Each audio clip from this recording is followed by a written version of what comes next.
بسم اللہ الرحمن الرحیم وبہ نستعین۔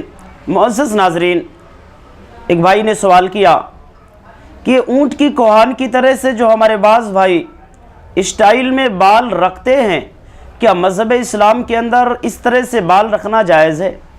اللہ کے رسول جناب محمد رسول اللہ صلی اللہ علیہ وسلم نے ارشاد فرمایا، بڑی پیاری حدیث ہے، نہا رسول اللہ صلی اللہ علیہ وسلم عن القضا۔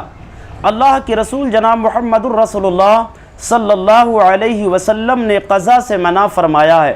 قضا کی تفسیر عبداللہ ابن عمر رضی اللہ تعالیٰ عنہ نے اس انداز میں کی ہے کہ سر کے کچھ حصے جو ہے، کچھ حصوں کے بال مڈوا دیے جائیں اور کچھ حصوں کے بال چھوڑ دیے جائیں، جس کو ہم اور آپ اپنے یہاں کے زبان میں سنڈی کہتے ہیں۔ جو غیر مسلم لوگ اپنے سر میں چرکی یعنی سنڈی رکھتے ہیں، اس سے مشابہت اختیار کرنا ہوا۔ بہرحال پیغمبر اسلام علیہ السلام نے اس طرح سے قضا اختیار کرنے سے، غیروں کی مشابہت اختیار کرنے سے، اپنے سر میں اونٹ کے کوہان کی طرح سے بال بنوانے سے اور رکھنے سے محمد الرسول اللہ صلی اللہ علیہ وسلم نے بڑے سختی سے منع فرمایا ہے۔ واللہ اعلم بالصواب۔